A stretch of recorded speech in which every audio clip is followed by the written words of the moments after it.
आं बे UPPL आरो BPF नि खोथा फैया बाहाय आं मोननैखौबो रायदों खारन आंनि मथेबा जोंनि लाइमोनफोरखौ जोङो सुबिदा होनांगौ आरो मा सासे MLA आ सासे EM बा MCLA आ 10 बोसोरनि बारा पलिटिक्सआव आंनि मथे केन्डिडेट मोना दिनैनि थारिखआव आंनि डिजाइन सोलियोबा आङो रावनोबो खननैनि बारा टिकेट होनाय नङा खारन गोबां लाइमोनफोर दङ लेखा गोरों लाइमोन जायफ्रा साख्रि बाख्रिनि जेबो सानसां गैया आन्दोलन दङ बिसिनि बिमा बिफा बिदा फंबाय सोरबा बुख्रुबजादों गाथ्रोबजादों सोरबा जिनाहारि खालामजादों जों बिसोरखौबोथ' नायनांगोन मानगोनां रायजोफोर दिनैनि गुबै टपिकआनो जाहैबाय जोंहा गर्जन मोसाहारिया जों साफ्रोम बर' रायजो राजाफोरनि फारसे मा बाथ्रा फोरमायदों स' नोंथांमोना बे भिडिअनि गेजेरजों फुल आपडेट नुनो मोनगोन बा मोनथिनो मोनगोन फारसेथिं जोंहा BPFनि लाइमोन इउथनि प्रेसिडेन्ट जोंहा रिन्जय बर' सारा मा जोंनो फोरमायखो बिनि गेजेरजों नोंथांमोना गासैखौ फुल आपडेट नुनो मोनगोन स' रायजोफोर नोंथांमोना फारसेनिफ्राय नायलांबानो जाबाय जोंहा गर्जन मोसाहारी सार रिन्जय बर' सार स' बिथांमोना मा बाथ्रा बुंखो बे गासै भिडिअ क्लिपखौ आङो स्क्रिनाव होग्रोबाय स' नोंथांमोना नायग्रोदो 15था सिटआव दासिमबोथ' जोंहा आगुनि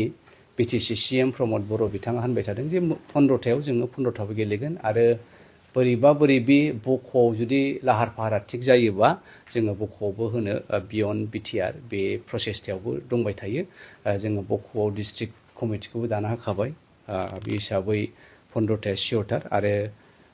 खोथा बाथ्रा आरो लाहार फाहारा मिलायोबा जोङो बख'आवबो होगोन दा 15थायाव जोङो केन्डिडेटफोरखौ होथ'वाखैब्लाबो फ्राय मोनफ्रोमबो समस्थियाव सानै साथाम साब्रै साबा बेबायदि केन्डिडेटफ्रा रेडि दंखायो बे हिसाबै जोंहा प्रब्लेम गैया बेस्ट अफ द बेस्ट केन्डिडेट जोंनि लाइमोनफोर लुबैनाय केन्डिडेट रायजो राजा लुबैनाय केन्डिडेटखौ जोङो होगोन आरो जोङो मोनसे खोथाखौ जोङो गोसोआव लादों BPFनि बायदि जोङो सासे EMआनो MLA बो जानांगौ सासे MLAआनो EMबो जानांगौ जोङो थांनाय काउन्सिल इलेक्सनाव जि भुल मावदों जों बेखौ रिपिट खालामा एखे फ्रेश सिटिं MLAफोर आरो बिनिफ्राय जायफ्रा जेबो माबा MP बिबान गैया माबा माबि बिबान गैया जों बिसोरखौ एबारनि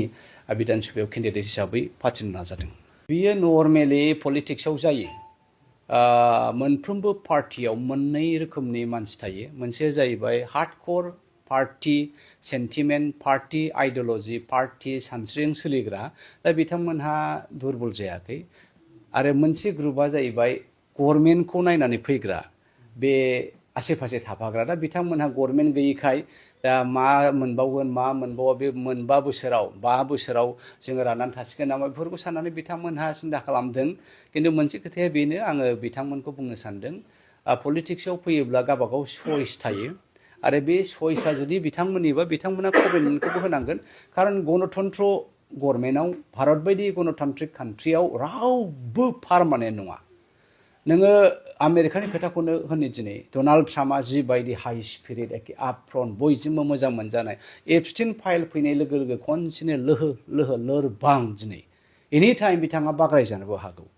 दा थिग बेबायदिनो जोंहा मामानि खोथाखौनो बुङो दिनै खोनादों जे कंग्रेसआ एबाराव राहुल गान्धीया केम्प खालामनो थाफैगोन बाहायनो संनानै जाफैगोन बाहायनो दुगैगोन लोंफागोन बाहायनो गिदिंगोन दा राहुल गान्धी प्रियंका बिब' फंबाय जुदि आसामाव फैनांगौबा बे माइनरिटिफ्रा हरलाब हरथाब लुङि बिरलायजासे सारि बिरलायजासे कंग्रेसजों खारफागोन अब्ला मामानि दोहौआ माबायदि जागोन दा बेखायनो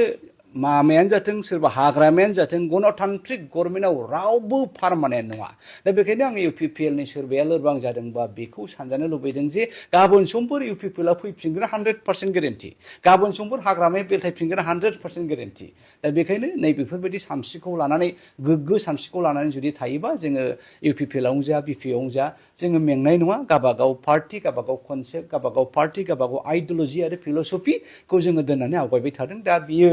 साननैसो बे नुजादों खिन्थु लासै लासै नैबे सप्तानि गेजेरावनो बे मेंनाय आरो बानाया खारगोन होननानै आङो सानदों ओरैबायदि रायजोनि गेजेराव BPFआ दायो NDA एलायन्सआव हाबबाय गुबुन फारसेजों UPPLआबो आवगायनिफ्रायनो दंखायो दा बे एलायन्सखौ बोरै लाखिगोन UPPLआ एलायन्सखौ लाखियैयाथ' बे NDAनिसो खोथा जोंथ' एलायन्सआ थाथारनांगौ होननानै बारा फाजायाखै प्रमद बर' बिथाङा होनबायसो एक्ला सोल' नीतिजों जोंनि मोनफ्रोमबो CWCनि मिटिंफ्राव जों बेखौनो रायलायदों जे जोंना वार्कारफ्रा नांगौ जायोब्ला BPFनिफ्राय एंगारदो BJPनिफ्राय ओंखारबोदोसो होनबाय थादों 100आव 90%आ बुंदों जे BJPनिफ्राय ओंखारबोदो बिसोरो गाद्दारि बिसोरो थगायो होननानैसो बुंबाय थादों खिन्थु BJPआ जोंखौ हमथाबाय थायो प्रमद बर'खौ एखमबा माबा हम मिनिस्टार अमित शाह लेंहरलाय प्रमद बर'खौ एखमबा सोरबा आरएसएसनि लिडार लेंहरलाय सोरबा उमुक लिडार लेंहरनानै दोनबाय थादों जे रथ' माबा मोनसे गेमा जागोन जोंनाथ' निथिया क्लियार 15था माबा कनस्टिटुयेन्सियाव UPPL एकला सोल' निथिजों दंबाय थायो आरो जों बेखौ मावबाय थादों जोङो थाङाखै एनडिजों एलायन्स जानांगौ होननानै सोरजोंबा एलायन्स जानांगौ होननानै बिथांमोनासो जोंखौ होनबाय थादों गले गले हमथा दा बेयो जोंनि थाखाय गोब्राब बाथ्रा नङा जायखिजाया समाव ओंखारबोनायनि समाव जेखि जाया समावनो नै माबाया 19आवनो लास्ट नङा होमबा एसेमब्लिया 19आव लास्ट ओइदिनखालिनो नायदो जोंनि MLA फोरा मा होननाय स्टार्ट खालामगोन जुदि एलायन्सआ मोजां थायोबा जों लुबैनाय बायदि जों हास्थायनाय बायदि जायोब्ला बे थाबाया नङाबा जों गोसो खुसि रायजो राजाखौ लानानै जोङो ND एलायन्सनिफ्राय ओंखारनानै एबाराव बिसायख'थिखौ फेर फाथिगोन आरो दा खोथाया ओरै जादों जे एलायन्सखौ लुबैदों खिन्थु मासिखौ नोंथांमोना हगारनो नागिराखै ना बे एलायन्स जाया जोङो UPPLआ दिनैनि थारिखआव 7था MLA दङ नङा होमबा जोंहा 2 MP दङ 7 जन मानि MCLAफोर दङ जोंलाय मानो ओरैनो माने गराय गांसो हादलाबायनांगौ जोङो फाग्ला बे एलायन्सनि खुनु निथियानो गैया जोङो मेक्सिमाम जोङो 6थासिमफोरखौ लुबैदों मिनिमाम मोनबानि गाहायाव जों थाथ'वा आरो बेनि गेजेराव जोंनो मिनिस्टार होनांगोन बेनि गेजेराव जोंनो माबायावहाय रायजो सभानिफ्राय बा जेखि जानिफ्राय जोङो हजोंहाय इउनियन मिनिस्ट्रि होनांगोन दा बेफोरबायदि कन्डिशनावसो UPPLआ मानिगोन नङाबा हम एकला चलेगा जरुर पड़ेगा तो we are ready to go alone by ourselves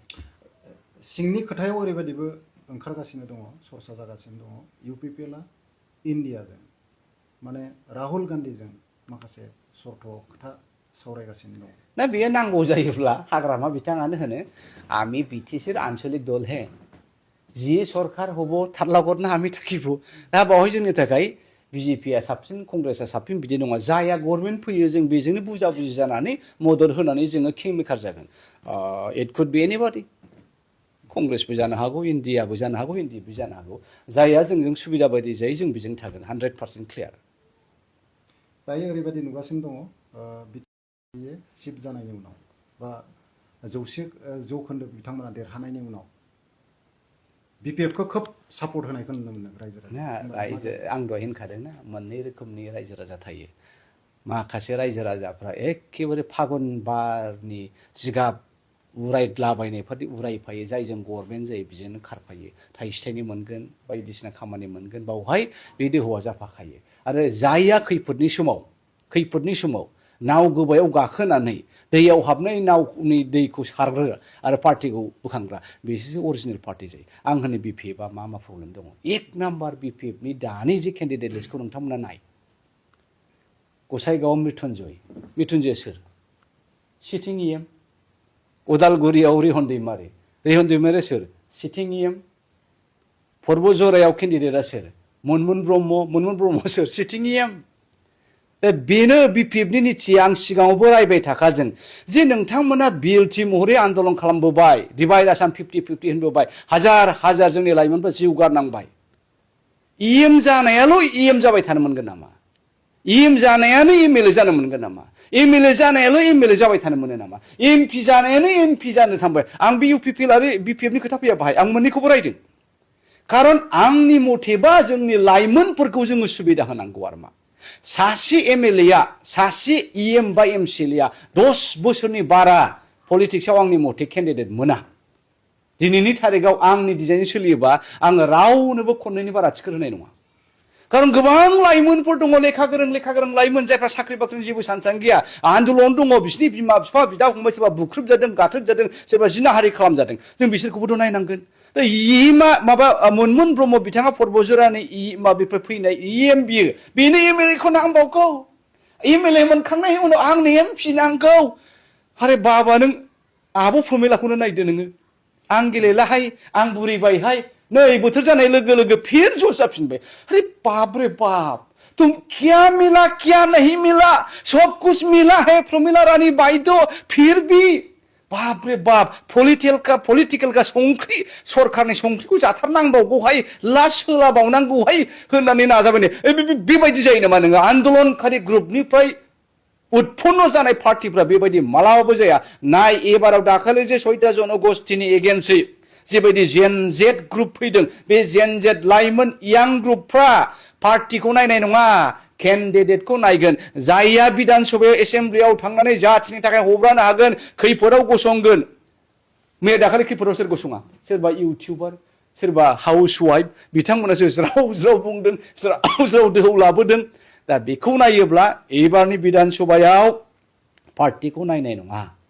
बिथांमोना केन्डिडेटखौ नायगोन जे बिथांमोना हारिनि जानानै बुंनो हानाय नङा हागोन ना हाया दा बेखौ नायोबा बिपिएफआ एबार मेक्सिमाम 100आव 80% बिथांमोननि केन्डिडेटफ्रा गासिबो सिटिं इएम दा बिसोरनो सोर भट होनो ना बर'आनो भट होगोन ना बांगालानो भट होगोन आरो मुस्लिमाथ' बिथांमोनखौ बिजेपिजों दङ होनखादों दा मुस्लिमनि भटआबो गैयाब्ला बर'निबो भटआ गैयाबा सोरनि भटजों देरहागोन दे आंनि मथेथ' बिपिएफआ बे बाराव मोनब्रैनि बारा देरहाया क'क्राझाराव मोननै चिराङावथ' गैखाया बाक्सायाव मोनसे उदालगुरियाव मोनसे बेजोंनो बिथांमोना सन्थुष्ट जानांगोन